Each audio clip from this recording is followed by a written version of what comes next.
एक breaking news आम्ही आपल्याला देतोय। केज शहरामध्ये भूमी अभिलेखचा एक अधिकारी लाच घेताना पकडला आहे। वाघमारे नामक एक सर्वेअर शेतकऱ्याकडून 30,000ची लाच घेताना आज LCB अर्थात लाचलुचपत प्रतिबंधक खातं जालना या शाखेनं त्यांना केजमध्ये पकडलं आहे। 30,000ची लाच या अधिकाऱ्यानं मागितली होती काम करण्यासाठी।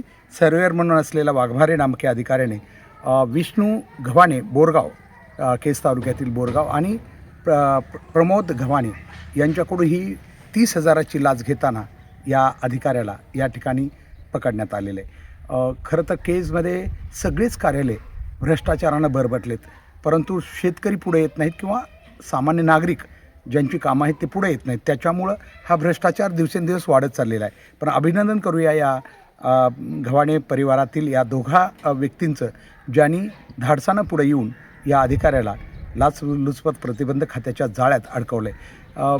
बाकीसुद्धा खरं तर केज शहरातले आपण बघितलं तर दुय्यम सहाय्यक निबंधक कार्यालय जे आहे, जिथं रजिस्ट्री वगैरे या ठिकाणी केल्या जातात, हे कार्यालयसुद्धा प्रचंड प्रमाणात भ्रष्टाचारानं बरबटलेलं आहे, परंतु लोक सहन करत आहेत। इतर कार्यालय अगदी केज शहरात जेवढी काही प्रशासकीय कार्यालय आहेत, प्रत्यक्ष सगळी या भ्रष्टाचाराच्या अंतर्गत वेढून। एक ब्रेकिंग न्यूज आम्ही आपल्याला देतोय। केज शहरामध्ये भूमी अभिलेखचा एक अधिकारी लाच घेताना पकडला आहे। वाघमारे नामक एक सर्वेअर शेतकऱ्याकडून 30,000ची लाच घेताना आज LCB अर्थात लाचलुचपत प्रतिबंधक खातं जालना या शाखेनं त्यांना केजमध्ये पकडलं आहे। 30,000ची लाच या अधिकाऱ्यानं मागितली होती काम करण्यासाठी।